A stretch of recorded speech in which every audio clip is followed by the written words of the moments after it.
জান্নাত পাইতে হলে তিনটা আমল করুন, আল্লাহ আপনাকে জান্নাতের মেহমান বানিয়ে দিবে। নবীজির তিনটা সুন্নতের আমল করতে পারলে আপনাকে আল্লাহ কি করবেন? জান্নাত হিসেবে কবুল করে নেবেন। সুবহানাল্লাহ। আমার ভাইরা, আমরা সকলের কিন্তু তামান্না, দিলের আশা যে আমরা সকলে কোথায় যাব? জান্নাতে যাব। আমরা চাই সকলে জান্নাতে যেতে, কিন্তু জান্নাতে যাওয়ার কোনো কাজ কর্ম আমরা করতে চাই না। সুতরাং জবান দিয়ে বললে হবে না যে জান্নাতে যাব, আপনাকে কি করতে হবে? জান্নাতে যাওয়ার কাজ করতে হবে। এক নম্বরে নবীজি বলেন, যেই ব্যক্তি আমার একটা সুন্নতের উপর আমল করবে, সেটা হলো ছোট বড় সবাইকে সালাম দেবে এবং সম্মান করবে। নবীজি বলেন ওই ব্যক্তি কোথায় যাবে?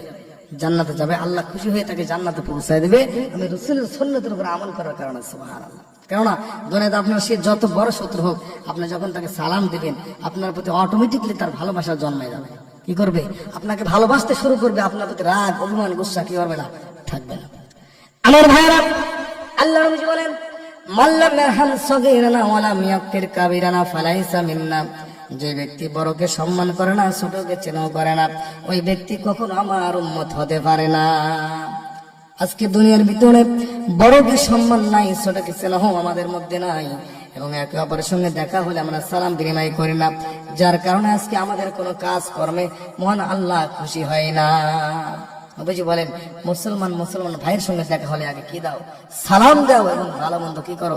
জিজ্ঞাসা করো। এই গুণটা যার মধ্যে থাকবে, বড়কে সম্মান করবে, ছোটকে স্নেহ করবে, এবং যার সঙ্গে দেখা হবে সালাম আদান প্রদান করে তারপরে ভালো মন্দর খবর জিজ্ঞাসা করবে, এই গুণটা যার মধ্যে থাকবে, যে বান্দার মধ্যে থাকবে, নবীজি বলেন ওই বান্দার উপরে আল্লাহ খুশি থাকে। আর আল্লাহ যদি খুশি হয়, ওই বান্দা চলে যাবে জান্নাতে। সুবহানাল্লাহ।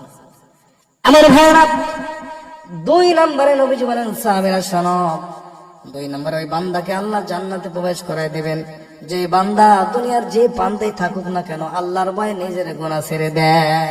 কি করে? ওয়াযাকারাল্লাহ খালিয়ান ফাফাযাত আইনাহু। 7 প্রকার মানুষকে যার সাথে ছায়া দিবে, তার মধ্যে 6 নম্বর কি? যে বান্দা গোপনে থাকার পরে আল্লাহকে কি করে নাই? ভুলে নাই, চোখের পানি ফেলে আল্লাহর ব্যাপারে কান্নাকাটি করছে।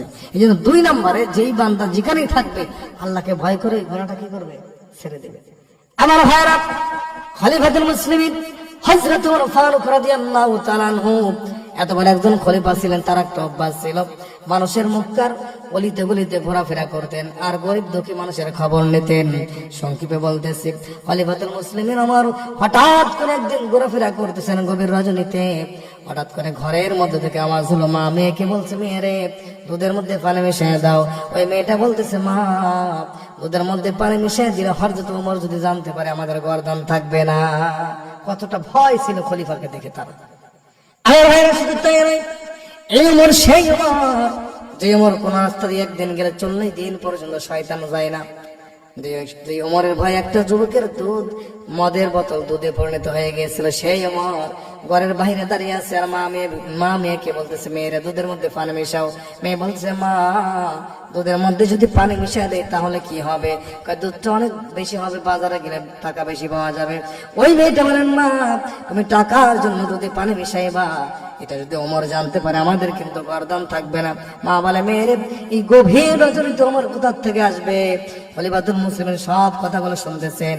এমন সময় ওই মেয়ে বলছে, মা, এই গভীর রজনীতে হযরত ওমর হয়তো আসবে না, ওমর হয়তো দেখবে না, কিন্তু ওমরের মালিক আল্লাহ কিন্তু ঘুমায় না। বান্দা যেখানে যাক না কেন আল্লাহ দেখে কি দেখে না? আমার ভাইয়েরা, এই জন্য 2 নম্বরে বান্দা যেখানেই থাকবে আল্লাহকে ভয় করবে, আল্লাহর ভয় সব গুনাহগুলো ছেড়ে দেবে। এই 2 নম্বর আমল করার কারণে আল্লাহ আপনার উপরে খুশি হয়ে যাবে। আর আল্লাহ যদি খুশি হয়ে যায়, আল্লাহ আপনার জীবনের গুনাহগুলো মাফ করে জান্নাতের মেহমান বানিয়ে দেয়। আমার ভাইরা, আর 3 নম্বরে নবীজি বলছেন, 3 নম্বরে যে কাজটাতে আল্লাহ সব থেকে বেশি খুশি হয়, সেটা হলো বান্দা বেশি বেশি সেজদা করবে। কি করবে? বান্দা বেশি বেশি সেজদা করবে, নেক আমল করবে, আল্লাহকে, আল্লাহর কুদরতে কদমে বান্দা সেজদা দেবে। এই সেজদা দেওয়ার কারণে আল্লাহ তাআলা বান্দা কি করেন? বেশি ভালোবাসেন। আজকে আমাদের সেজদা দেওয়ার অভাব, আমরা কি করি না? সেজদা দেই না। সাহাবায়ে কেরামের অভ্যাস ছিল, যত অভাবে পড়ুক না কেন, জায়নামাজ নিয়ে 2 রাকাত নামাজ পড়তো, আল্লাহর কাছে দোয়া করতে, সমাধান হয়ে যেত। সুবহানাল্লাহ। এই জন্য এই 3টা আমল আমাদেরকে অবশ্যই করতে হবে। যদি করতে পারি, আল্লাহ আমাদের উপরে খুশি হয়ে জান্নাতের মেহমান বানিয়ে দেবেন। সুবহানাল্লাহ। আল্লাহ তাআলা আমাদের সবাইকে এই 3টা আমলের প্রতি আমল করা, এই 3টি আমল করার মতো তৌফিক দান।